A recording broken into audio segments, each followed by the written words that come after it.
Delighted to be here with you and get to work. I've been listening to a lot of sessions during those 2 days.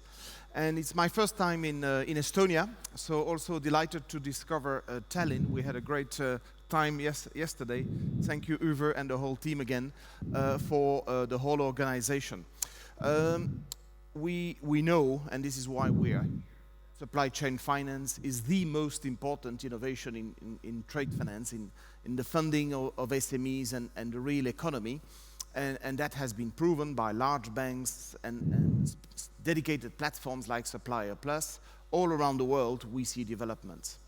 But there is another innovation we want to share with you, because that innovation is also getting much appeal in the G7 countries, and in particular organizations like ITFA, ICC, WTO, G7, World Economic Forum, and it's more a policy-driven innovation that we want to share with you today, and definitely not looking at it in isolation, but looking at how it could help us, all of us active in supply chain finance, to grow and the business of delivering irrevocable payment undertakings. So look at it as an educational session. We have 4 experts here with us today.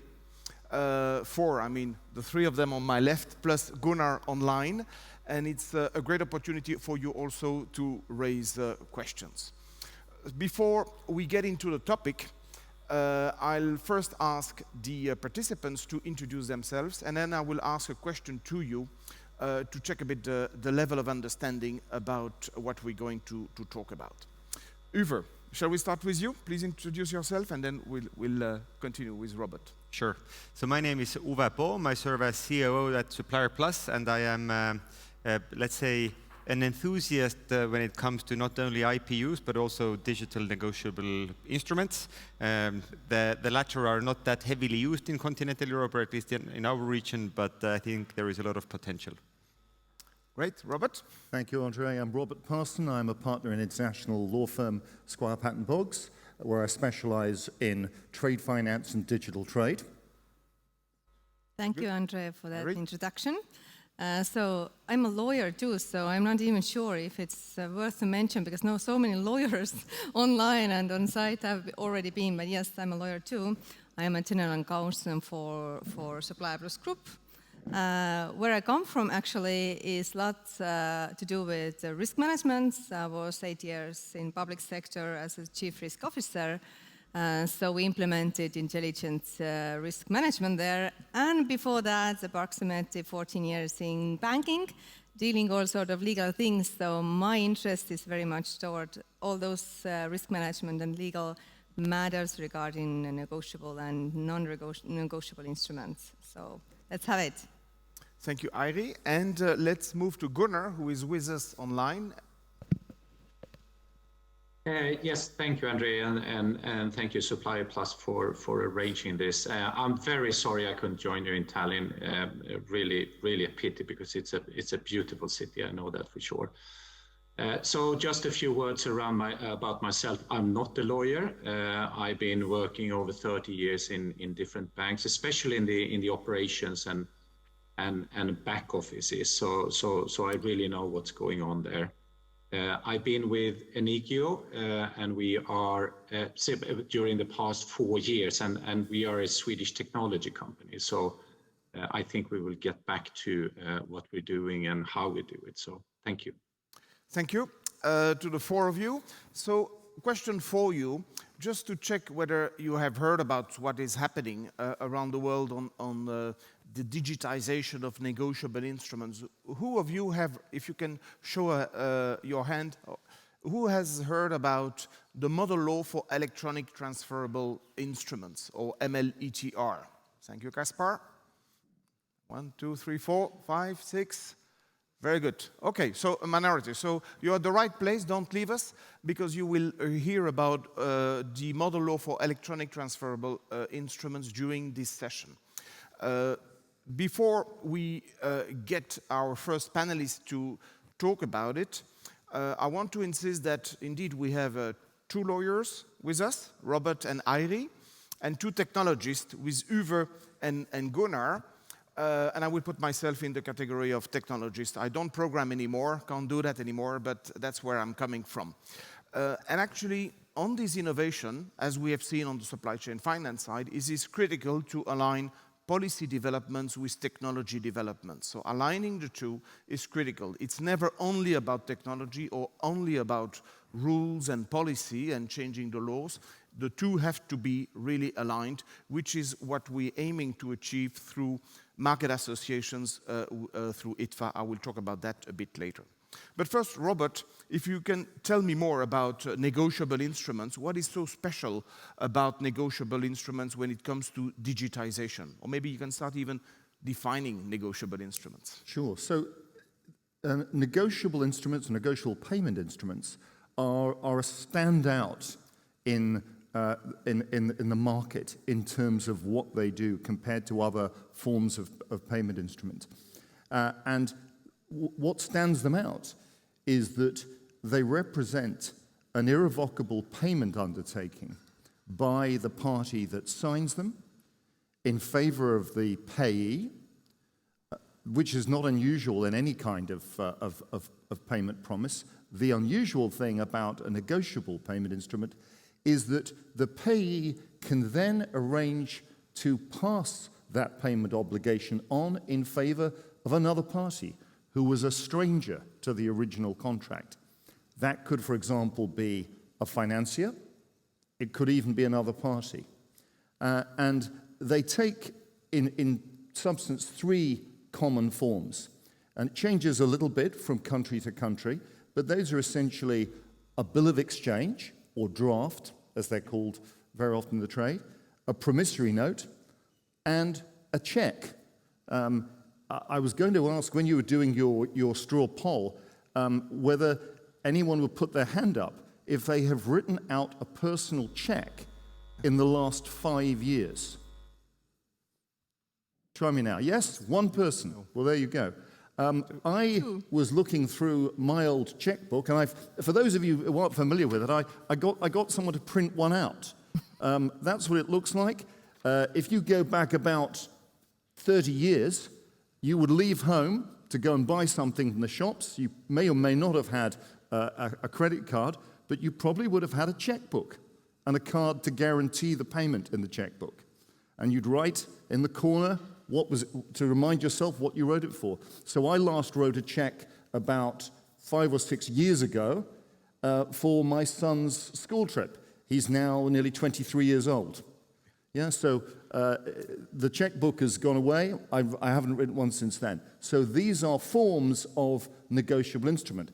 If you go back 50 years ago, someone could have taken the personal check, endorsed their name on the back, and paid it to someone else. When I was young, my father would write a check to my mother. My mother would endorse it to the man who supplied the coal or the milk for our house. That was how negotiable payments work, and that's how bills of exchange and promissory notes work. It's a payment promise which can be transferred to a third party. So that's the really significant interest, and they've been around since about the 3rd century in some form or other, but still form the backbone of trade in certain parts, particularly in Asia, but also in other parts of the world, remain very popular as payment instruments in trade. Very good. So the paper today represents money, because indeed, if you have the paper in your hands, you can claim money. And importantly, under the current law, before the changes we'll talk about, it has to be in the medium of something tangible, paper. Yep. Otherwise, it cannot operate under the rules. Yep. Okay, very good. So, Airi, is this existing also in Eastern Europe? Yes, it exactly exists like that. We also have legislation in Estonia in place. We use like Vexel. Usually the word is in Estonian for this. This is in place, but we cannot say that it's very friendly towards the supply chain finance structures. So therefore, if we talk about electronic means, then of course the electronic opportunities to apply to these kind of arrangements it's very nice to just to imagine how much of potential would be released to the market if you don't have to hand it over, because the regulation says that you have to hand it over, you have to have it written, but not just written, but you have to have on the paper, so somebody walks to somebody, and etc. So actually we are there where we're thinking that if there is no MLETR or the arrangements to generate this over on electronic means, then it's kind of a riding a rectangular wheeled bicycle. So you don't have a time to jump off and think if it's relevant nowadays. So just take those round wheels and go forward and accelerate that. So therefore, yes, the electronic possibility would be really, really, it is welcome, it is implementable. But we have e-IDAs. We can sign electronic documentation, but this doesn't solve the issue that we still regulate in domestic regulations, those kind of instruments on paper. So this is really an old-fashioned style of doing things. And in order to accelerate the possibility to actually turn these kind of negotiables into cash flow, we need to put them on an electronic kind of paper. And also use the signing methods that we have already heard a lot today and the day before. Okay, and Robert, is this digitization happening? I've already introduced the word MLETR. What does actually... Sure, so the model law on electronic transferable records, for those of you who are not familiar with it, is an UNCITRAL-sponsored model law. It was adopted by UNCITRAL in 2017. Since then, it's made steady but relatively slow progress in terms of the number of countries that have incorporated this into their national law. In terms of significant trading countries, we're looking really at Singapore, Bahrain, Abu Dhabi Global Markets. So really, no significant, really significant big maritime or trading countries other than Singapore, which is relatively recent. The exciting news is that in the UK, there is legislation now going through the parliamentary process, essentially based on the same principles as MLETR, which we will hope will see legislative life begin around the end of May, beginning of June this year. So that's the really exciting prospect at the moment. Uwe, is such policy process happening in Eastern Europe or in Estonia? So I would say yes and no. Knowing that there is no exact MLETR style process taking place.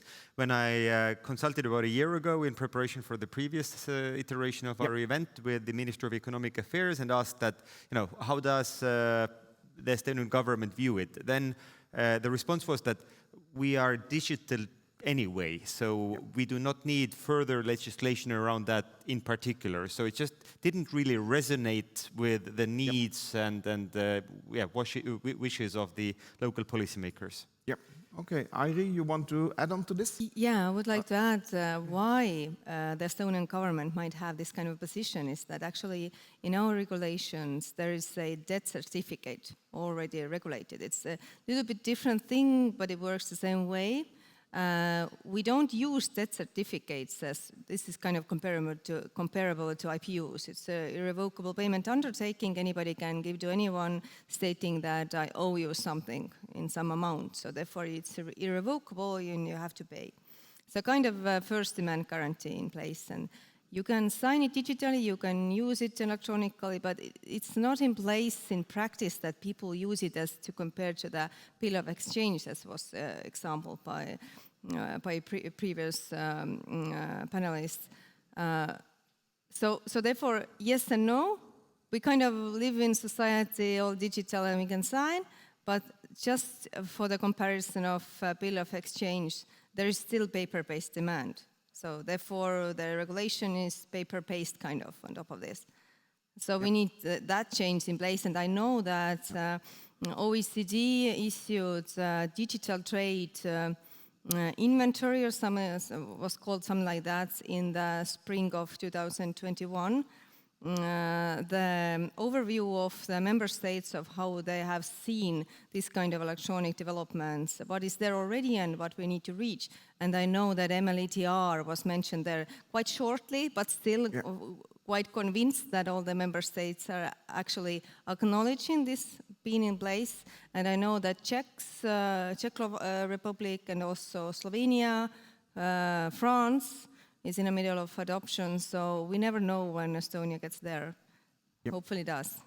I was going to add, Andre, that what MLETR and similar legislation is going to do is to cure the problem that you have to have the document contained in a piece of paper. And the way that it deals with that is that because these documents have to be delivered physically, it's going to redefine the requirement of how that delivery takes place, so that someone can possess something which is intangible, which is in the air, and they possess it by controlling the electronic record which contains the same information as set out in the bill of exchange or promissory note that would have been used on paper. So that's the great legal change that is coming.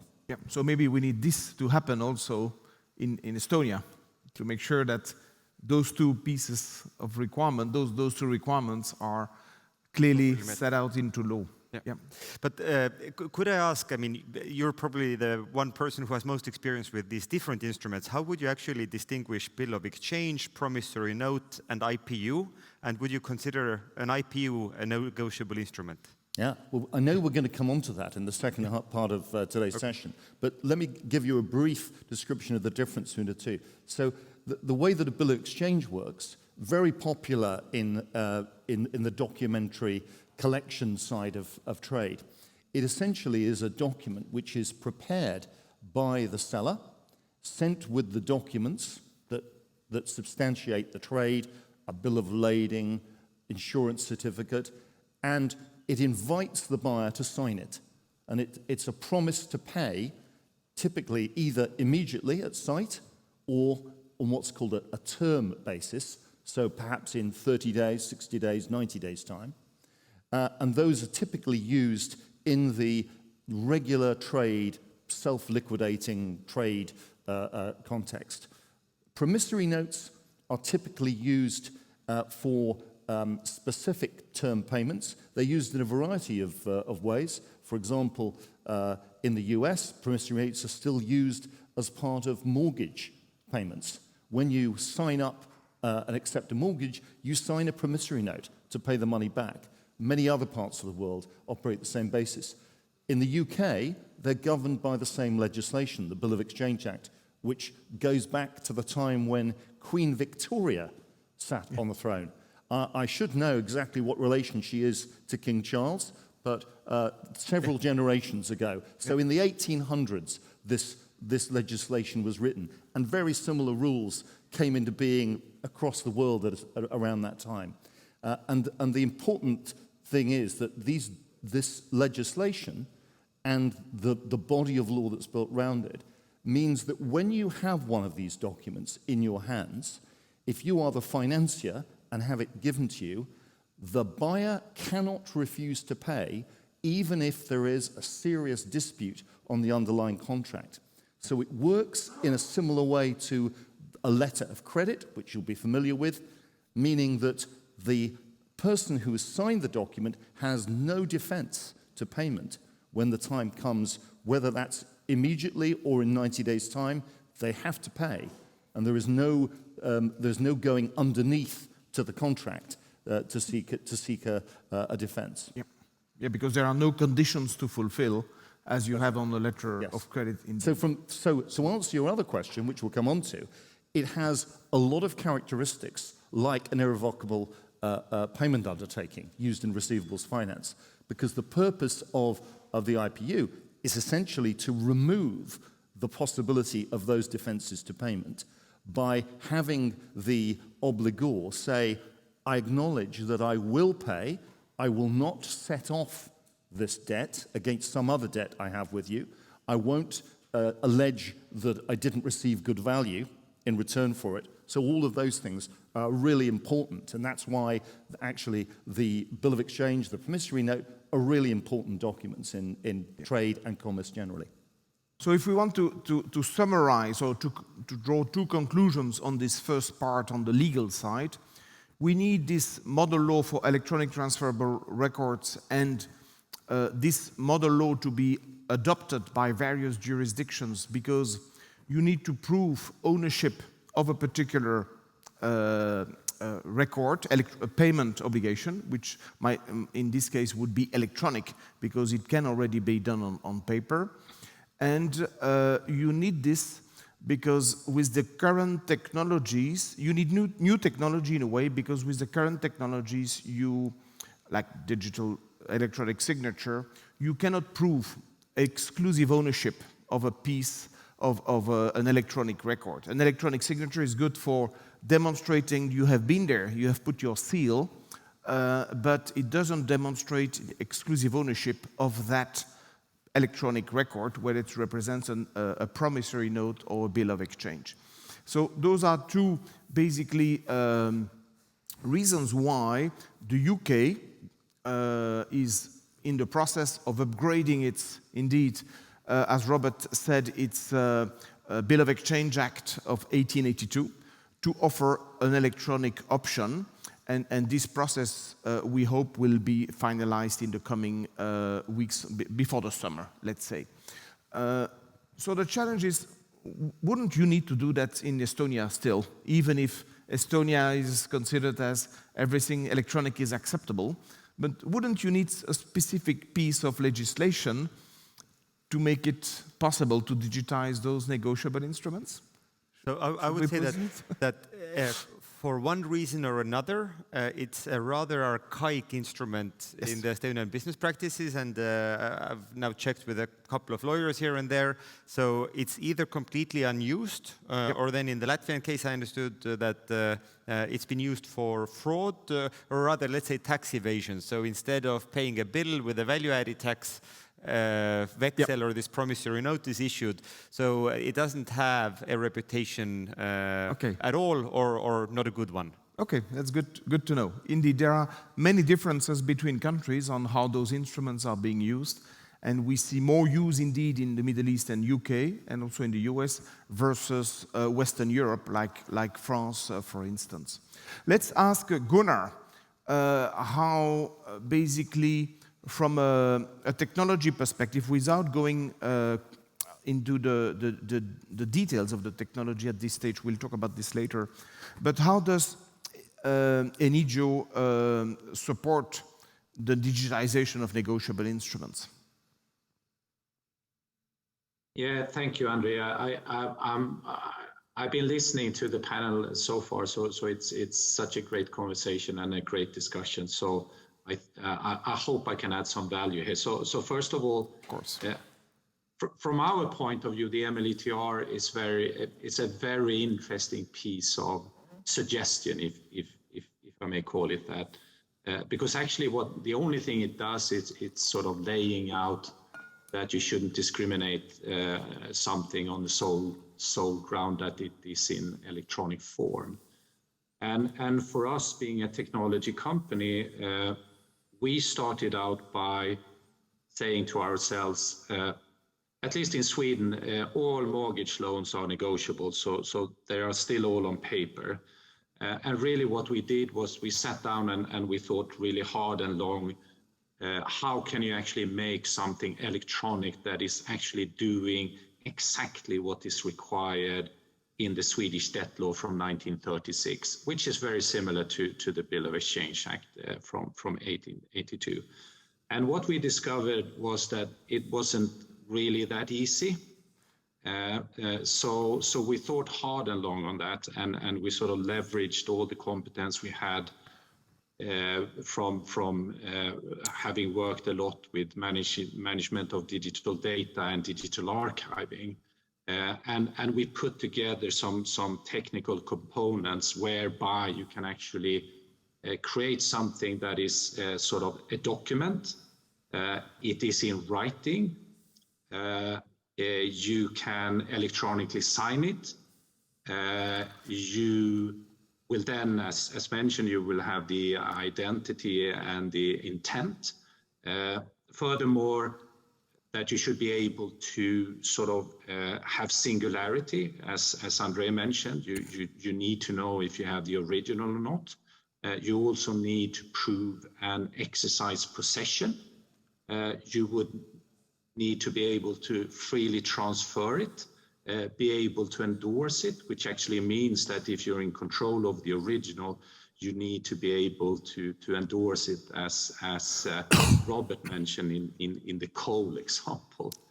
And then you also need to have a reliable system for being able to verify that all of these things work. So this is really the background on what we are doing, and it actually fits very well into the new context of being able to create and manage and deal with electronic negotiable instruments. So this is the background of what we're doing and what we're actually giving to the market. So again, we're just a technology company, so we don't really care what people write on our sort of electronic paper, but when they use them, they can be used for bills of exchange or IPUs or promissory notes or even bills of lading and warehouse receipts or any type of documents that are sort of a little bit more complex and that sort of perform things that sort of a normal PDF cannot do. So this is how we support this process. So I understand Enigio is ticking all the boxes from a functionality perspective to be MLETR compliant, to deliver electronic records that respond to the MLETR framework. And if we combine Enigio with the future Electronic Trade Documents Act that we should get by the summer, then basically we have an alignment of policy and technology to deliver basically electronic negotiables to the market. So on this basis now, let's focus. Now we have looked at mainly the policy developments, and we know that technology can handle the digitization of those negotiable instruments. Let's look at the use cases and how can we take advantage as a supply chain finance community, take advantage of those policy and technology developments in order to grow supply chain finance. And the common denominator here are basically IPUs, Irrevocable Payment Undertakings. So I'd like to focus on this with our panel, starting with Airi and asking you, how are you structuring legally the IPUs today as part of SupplierPlus offering? Yeah, thank you. What we need in order for the IPU to work, to function, is the consent. So somebody needs to provide a consent that I will be willing to pay in some conditions, for example.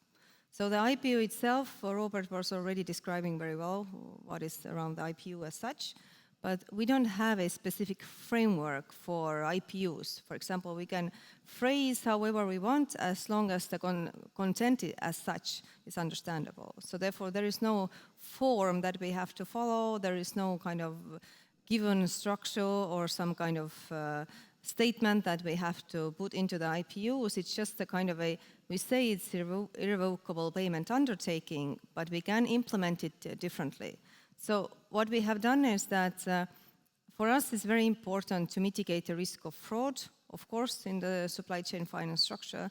So therefore we need both counterparties, suppliers and the buyers or debtors. Suppliers are on our platform selling, so they're pushing the actual buttons, so therefore no forced sale is there.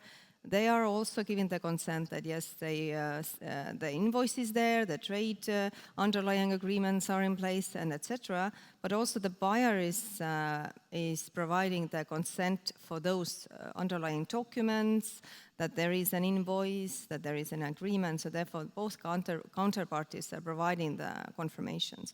It's very important just to include them both. But in terms of IPUs, we could finance just on top of those invoices. But the IPU provides the surety. So it means that for the financier or the end financier or the creditor, however we want to name, there is a certainty in place. So whenever they purchase a specific invoice, then it's accompanied by the IPU, so therefore they can trigger the payment obligation whenever they need to do so, even if something happens with the underlying invoice, for example, because we don't collect the invoice data, we don't collect any underlying transactional documents, any delivering documents, etc. So we are doing the supply chain finance as seamlessly as possible, as conveniently as possible for the counterparties. But still, at that point, we have to mitigate the risk of the payment default. So therefore, the IPU is implemented into our frameworks the way that the debtor is agreeing to the IPU conditions on a framework structure. It means that they sign once this framework agreement, and the IPU clauses or the agreement that is building the IPU for the counterparties is included to that agreement. And then everything follows automatically, as our Maria says. So everything happens on the platform. So whenever the invoice is uploaded, and the buyer comes to confirm by click, so they don't sign additionally anything, because the framework works for all the following transactions. Now, to talk about the IPU or how it would work also in different countries, we have followed thorough due diligences to understand whether, for example, the IPU as such is implemented into regulations, maybe debt certificates are there, or some freedom of contract principles in place so that the counterparties are provided with the ability to agree on these kind of terms. So what we have found regarding IPUs is that it's not possible to provide it just for the third party, just saying for somebody. But you actually have to be able to define that third party, as long as the debtor understands who this might be. So for example, we also agree with the debtors who are going to be the financiers. So it's not going to be the IPU for everybody, but the debtor is in charge of giving the IPU or not. And therefore, they can always estimate who is behind that enforcement procedure if any payment default is there. And what we have found is that, for example, in Bulgaria, also in Poland, it's very important to actually include that creditor or financier into the agreement. So even if, for example, in Estonia, we don't need to do so, we can just have this framework agreement and it's valid against the debtor, then we have to take into account also those regulations in place in different SE countries that we are looking for, just to make sure it works also there. So therefore, to go back what was previously said about the technical means, it's very important when signing digitally or saving the data digitally, whatever is the form of providing the IPU actually, that it would work as authentication of the person providing that IPU, that you could save the data, that the data integrity is there, nobody can corrupt the data. So it's very important whether it's digitally signed, it's a matter of domestic implementation of e-IDAS. Yeah. So for example, e-IDAS is giving the kind of a levels of security. So if you agree in the framework that is signed with qualified electronic signature, but you agree that we are going forward with the simple one, it's also allowed.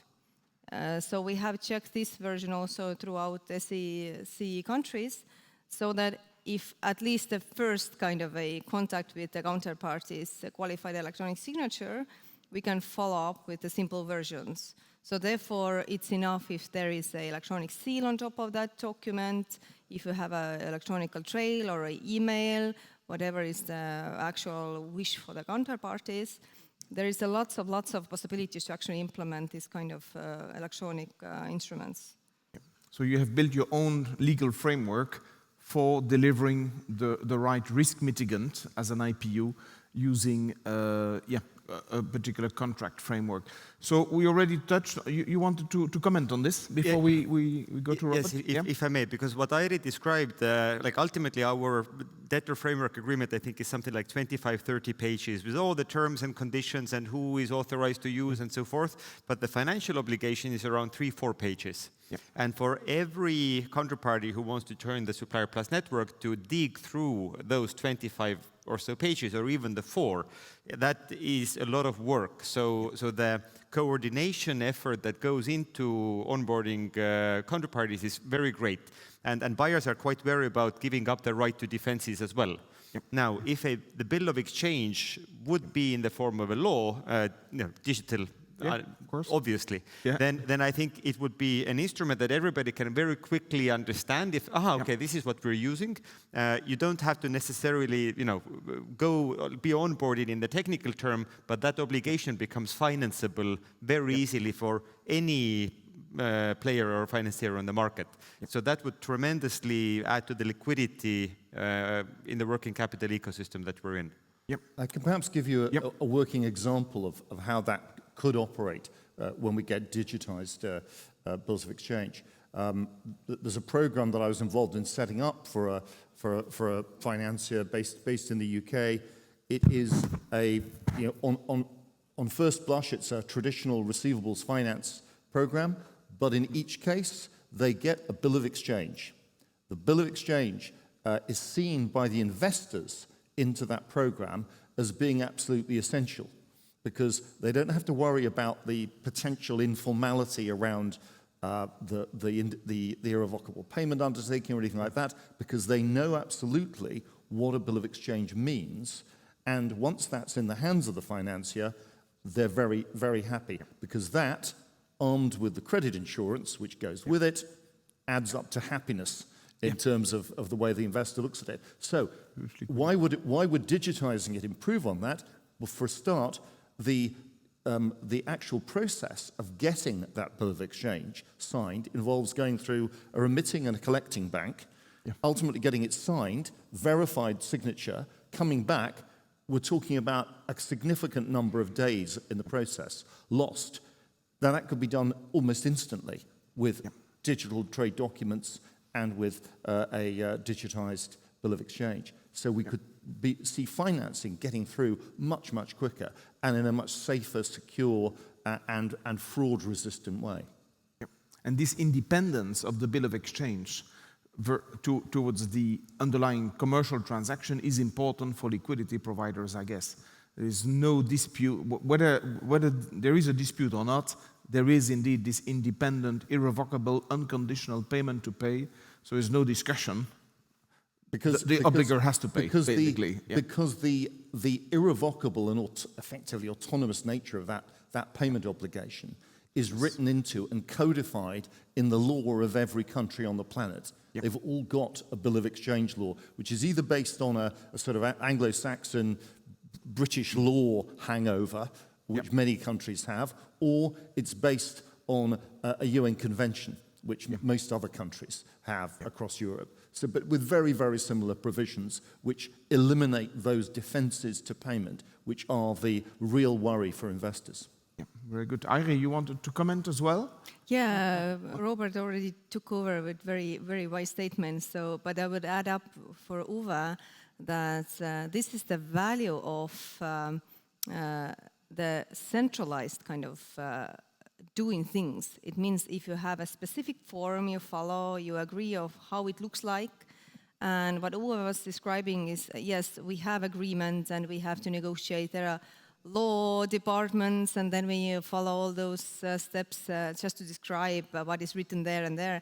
So if you can imagine that you can write down the IPU in very different versions and very different sentences, and how many lawyers, therefore so many written agreements. So if you can just centralize the approach of how we look at this. For example, the bill of exchange is a good example because we already know what goes into that and how it looks like. So if you put it on an electronic version, so therefore you just save on the time where you introduce of which it looks like for example, for SupplierPlus. Because the buyers, as I see, the counterparties, they don't negotiate on the conditions as such, because they understand the IPU, they understand, and they are there actually to have it. What we can see is also in place already. They would like to have it on top of advance payments in financing. So usually it's used like this, that, I've already received my goods, already delivery is made, and then I provide you the IPU.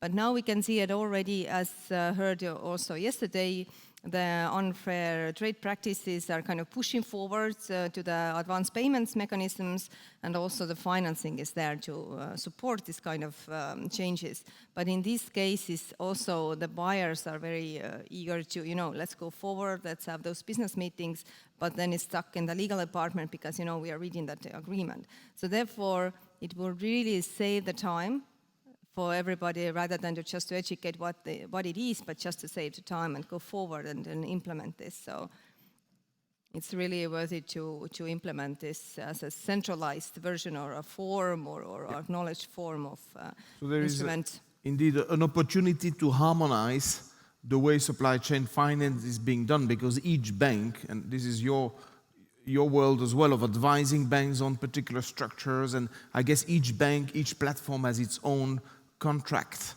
to deliver, to get their clients to deliver IPUs to their funders.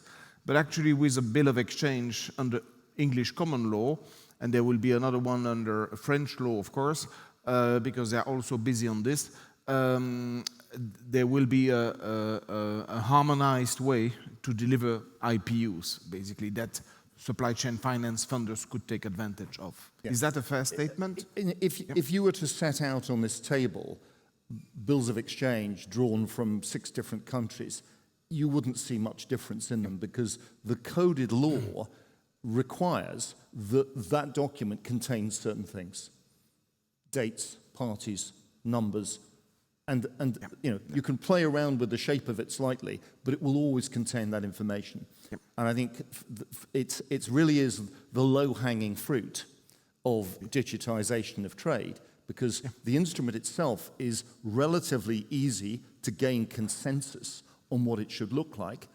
There won't be long arguments in smoke-filled rooms, like having a new version of UCP 600. This should not take a lot of time for people to work out. And I think that's the exciting thing about it. We could talk separately about bills of lading and how soon we'll have electronic bills of lading in general use.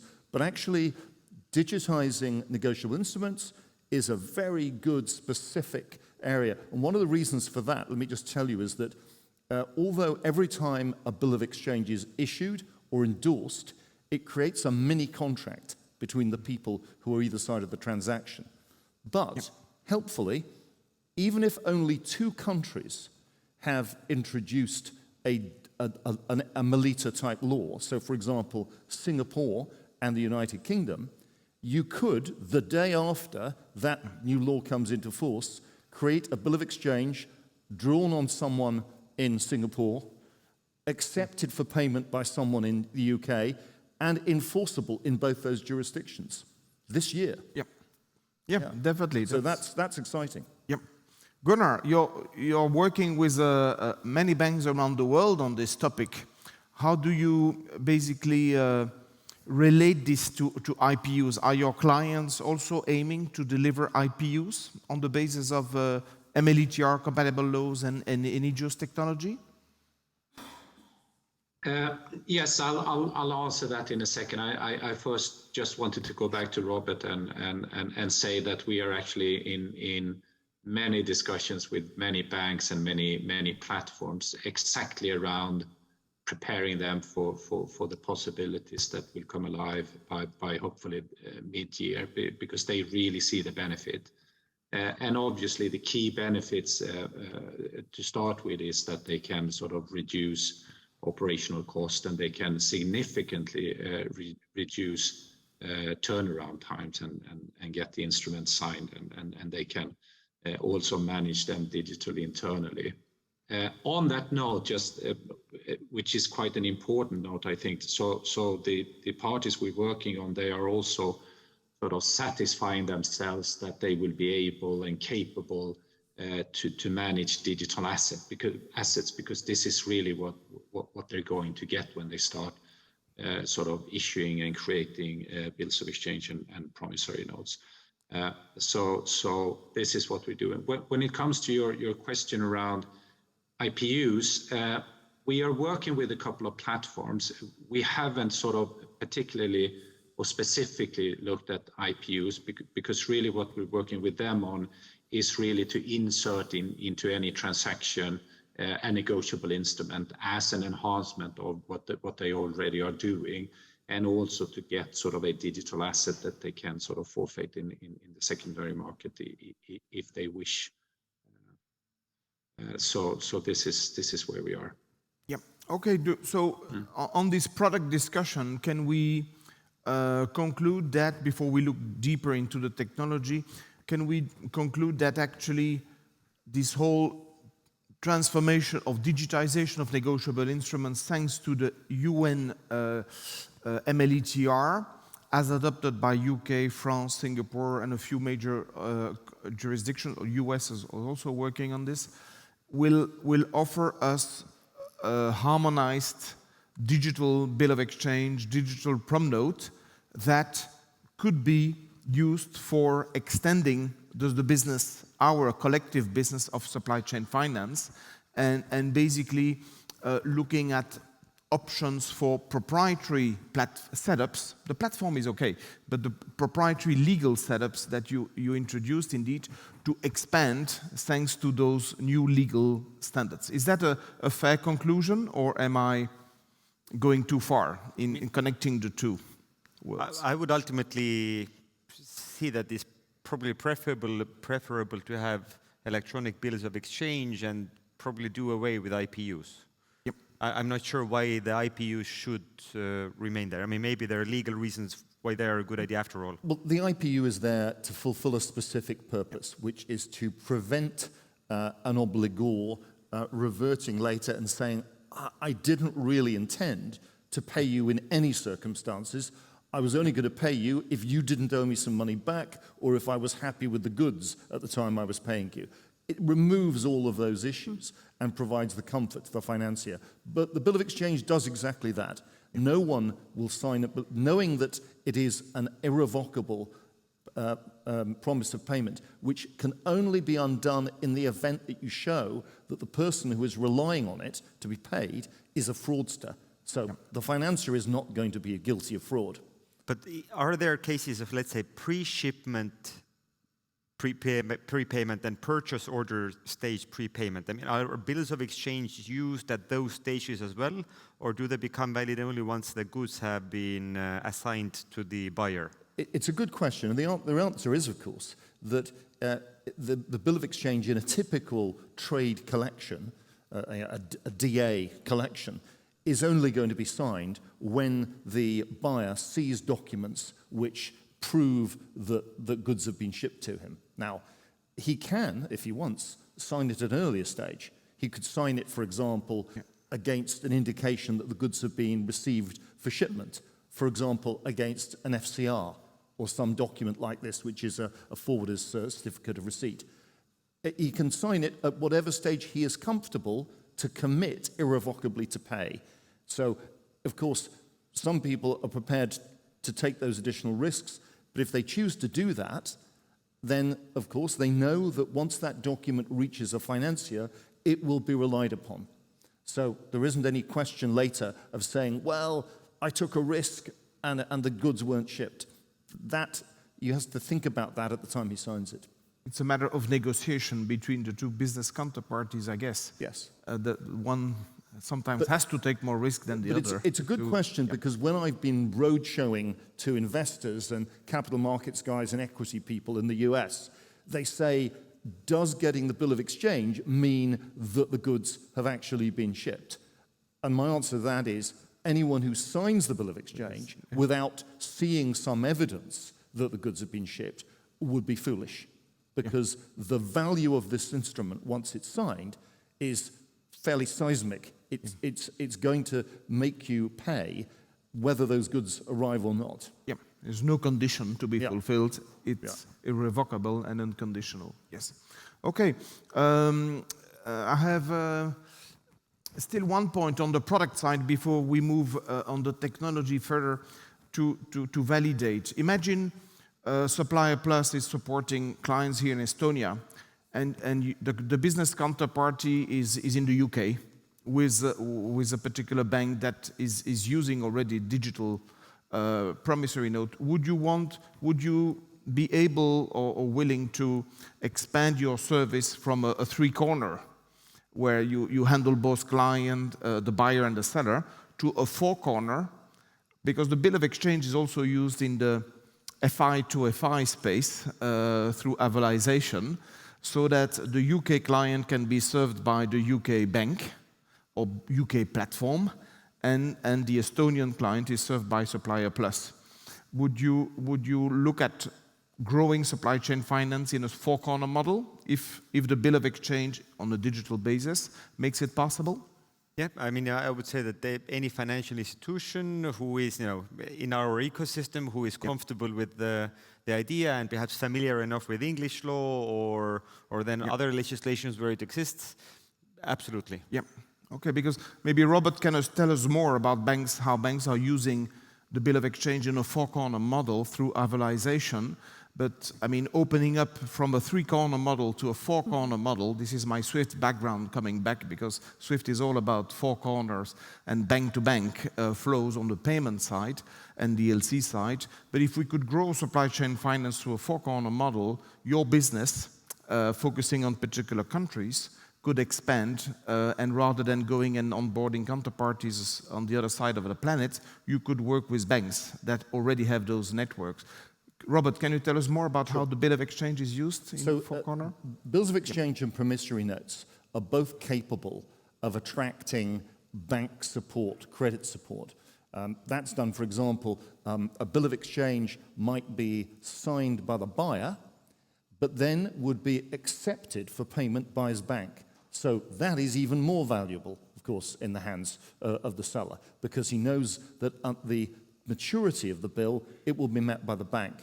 And that instantly becomes a really valuable piece of paper, because we're now talking about the commercial paper, effectively, of a bank.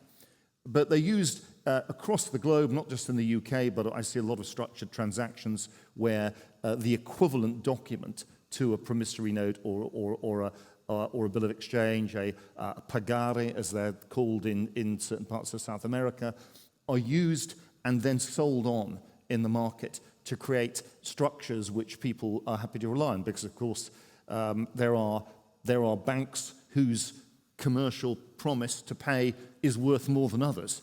That's the one thing we learned from the financial crisis. No one thought that banks could go bust. Yeah. Now everyone knows that banks can go bust. So, of course, there is a value in paper. And from that perspective, it could create a very interesting market. I think one of the things that sets organizations like yours in a good place is that many of the banks across the world, and you said before that they're not so much used in Estonia anymore, I wonder if you went round the streets of Tallinn, how many bankers you would find that would remember what to do with the bill of exchange. So actually, you're probably on a level playing field. In certain places, London, Singapore, elsewhere, there are still lots of people, but it's a diminishing group. So when this, when it will come to fruition in terms of law, I think it's going to create a very interesting space. Many banks went out of this business for the very reasons that Gunnar has mentioned before: the time taken to process, the potential fraud issues, other issues around identity of who's signing. Once those are cured, it'll be interesting to see who is interested to go back into this market, and therefore who you're competing with. Yeah, so that's really the opportunity we need to assess as a community, a supply chain finance community, is how really can we grow our three-corner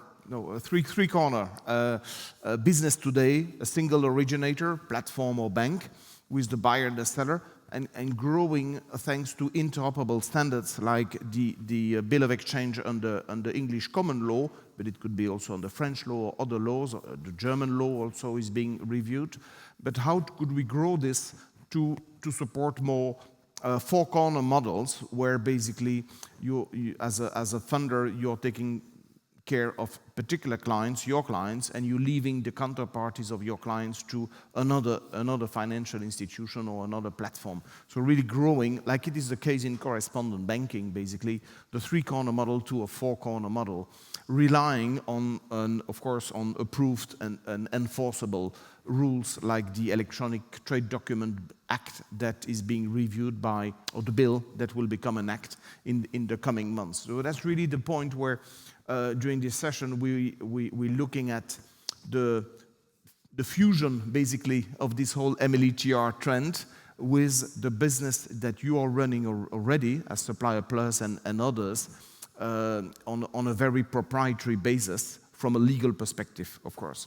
So now we want to hear more about how this actually is achievable from a tech perspective. So I'm going to ask Gunnar to try to convince us that the piece of technology that Enigio offers is really the future DocuSign of MLETR, like the major piece of technology for MLETR, as DocuSign has become a reference in the electronic signature format business.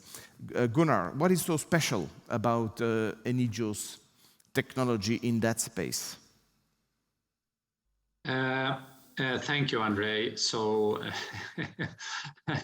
put you under pressure. That's a very good question, actually. So I'll try to answer it in a couple of ways. So I will get back to how we structured the technology and what components we use. But before I do that, I would really like sort of to call out that when you go digital, you actually get a lot of new possibilities that sort of doesn't come with a piece of paper. So first of all, what we did, again, we solved the problem around creating something that performs and behaves as a piece of paper, but does that sort of in the digital space.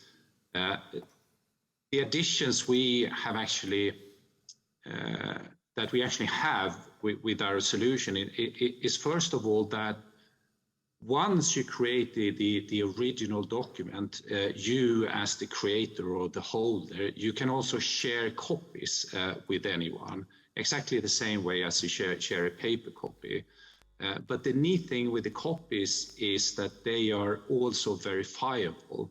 So anyone who receives a copy can satisfy themselves that sort of this is a true copy of the original. And they can do it technically and they can do it mathematically. So they will at no point be in doubt whether or not they have sort of a true copy of the original. And that's a very important feature because that opens up a lot of possibilities. Secondly, if we talk about sort of what are sort of the worries and the concerns today, it's very much about where is my data stored, okay? So since we went for the concept of the document, sort of any business data or any personal data for that matter that anyone sort of uses in creating our digital documents will stay in the document. So you will not have the issue of having sort of data that you don't control or that is sort of managed by a third party that you do not necessarily control. So that is also a key benefit. But it doesn't stop there.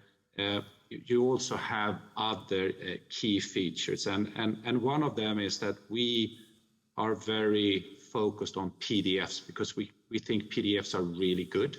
You can do a lot with PDFs and people are very familiar with PDFs. So if you receive a PDF in your inbox, you will immediately know what it is and everything else. So the way our technology works is that you give us sort of the PDF before you print it, and then we turn this PDF into a singular original by sort of hashing it, also assigning a public address and an identity to this document. And thereby you will get sort of both the good things around a PDF that everyone recognizes, but you will also get sort of all the wrapping around that. So you have the original and you have the possession and everything else. So that's a key feature. Additionally, what you also can do with our documents is that you can put any type of attachments to them. So this is a bit beyond what we're talking about today, but for instance, if a bank issues a bank guarantee, they can easily sort of attach a power of attorney, a copy of a power of attorney, or extract from a company registry, and that will become an integrated part of the document, as I mentioned previously, the electronic signature or the electronic seal.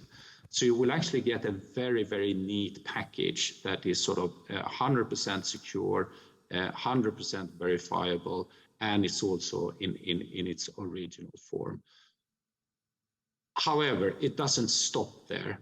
You can actually do more things, and sort of the key thing that sort of attracts a lot of interest is that you can also combine sort of the original PDF document with a standard. So if parties agree between themselves that our document should look in this way, they create a standard for this. Once they create the document, they can put this standard into the document, and it will be an integrated part. This means that when you on-send the document, you as a person, you can pick it up, you can read it as a PDF, you will recognize everything, but behind it will sit a standard with machine-readable data. So you can also sort of machine process the document.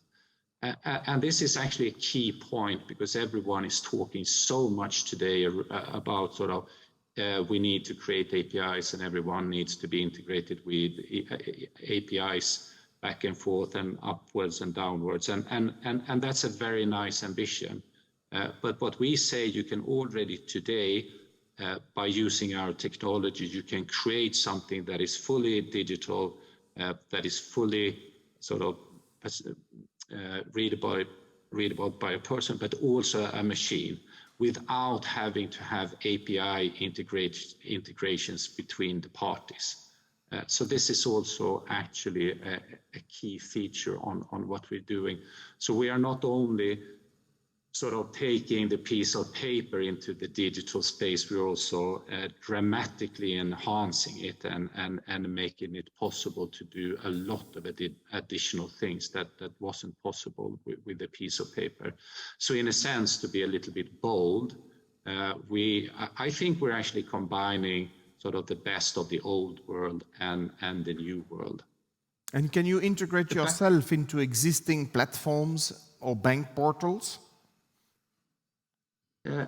Yeah, so the thing with our solution is that, again, we are not sort of a platform in that sense, because we all know that platforms are good, because once you're on the platform, you can sort of deal with all the other parties on the platform, and you're in a safe and secure environment, and you can share data, and everything is agreed because you have signed up to it and possibly paid a fee and everything else. So we didn't go down that route. So we are creating something that can actually flow freely between any party and any platform for that matter. So back to your question, Andre. So if a platform wants to create something that is 100% digital and secure and in an original form, that needs to go outside of the particular platform, we can provide the technology for that. And you will also, since it's in the form of a document, it will sort of be recognized with in any jurisdiction or any country, provided again back to Euro, but that sort of the MLETR has been adopted, because then it will be sort of a valid document in that sense, because we take all the sort of laws, statutory laws that would be then be applicable. Okay, thank you, Gunnar, for this. We have a few minutes left, so I'd like to take some questions from the audience. We have a few online, but I'm just checking here in the room whether we have any question. So I'll take one of the online participants. There was a nice comment saying we're on the right path here with the panel, so that's good to know. And the other question is maybe for Uwe around the applicability of IPUs and potentially digital bills of exchange prom notes for deep tier financing. It's quite fancy, this deep tier financing. I never managed to understand how it would work, but you know more for sure. Well, yes, it's not that we have exactly practiced kind of funding the second or the third tier, but I suppose we could contractually agree, and Robert can obviously comment, and Airi as well, that in case supplier 1 is the beneficiary of a bill of exchange, then it is obliged to pay some, part of the amount out to the underlying supplier, the second supplier. So if you just agree that on paper, why not? Or how do you see it? Yeah, under English law, virtually anything is possible. You can cut and dice and splice a debt, assign parts of it or proceeds of debt. What you can't do is provide each one of those people with the legal right to sue the original debtor, because we have a law that basically says when you assign the debt, you assign the whole debt if you want to do that. If people are happy to have a participation, a share in the proceeds of that, we can arrange that. It's called an equitable assignment. But the answer is there's a way of doing this, of providing people with buy-in in participant shares to the risk related to a particular instrument, in the same way as you can assign proceeds from a letter of credit. And I mean, if I were a sophisticated buyer, I would see it as an interesting opportunity to cut the cost of working capital throughout or down the entire supply chain, not just the immediate supplier that I'm working with. And the smaller the suppliers get, the more expensive the working capital is bound to be. So if I want to assure the most competitive prices for what I'm buying, then that's an instrument of achieving that. To distribute the benefits of supply chain finance to the whole chain rather than to the first direct supplier. Indeed. So that's one of the questions we got. Another question was around the different ways to confirm IPUs today, like the use of ISO 22 payments messages and so on. And the question is, is there any statistical evidence that the bill of exchange would add any benefit to this standardization? But I think here we're talking about two different levels of standardization. Is the standardization of the messaging format, and indeed some banks are using ISO 22 payment messages as a proprietary IPU. But here we're talking more about the legal standardization and using a legal framework to standardize the IPU. So it's two different levels, in my view, of standardization we're talking about here. But I mean, with Gunnar, you can bake it into one solution, right? You structure the data, and that's how you run. Yeah, with Trace Original, you could, for instance, have a UK bank delivering an IPU, or a UK bank getting an IPU from its client, and then delivering that further on to you, so you can fund your own supplier. That would be based on, indeed, the exchange of a Trace Original file, and the content could be any agreed content on that basis. But I think we have to when we talk about standardization, here definitely with MLETR we talk about the legal framework, whichever technologies are being used, and messaging formats, proprietary, ISO 22 or whatever, Swift, MT or whatever, and it's the same for Trace Original, whereby the MLETR envelope can contain any content, any messaging format, and it's up to the platform to decide how to organize the operational messaging with its clients. So two different levels of standardization that we need to consider here, legal and messaging, at least as I see it. Any other question from our audience here? No questions? So which lessons or which actions are we drawing from this discussion?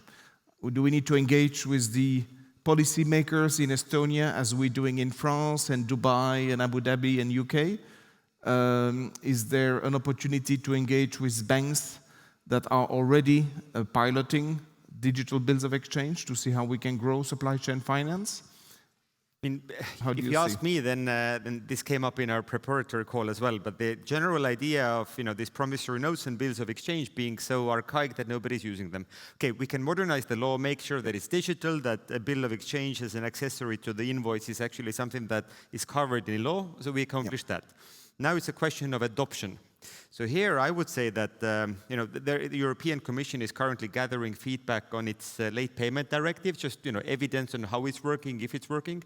And I would suggest that let's say that government should be paying according to the late payment directive in 60 days' time.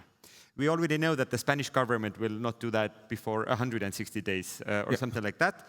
But we could oblige governments or other buyers, for that matter, to then equip these invoices with bills of exchange, so that they become actually very easy to finance. Yeah. And then it's not the supplier's problem anymore that its government as a client cannot honor the due dates that are not only agreed on paper, but that come from a directive. Yeah.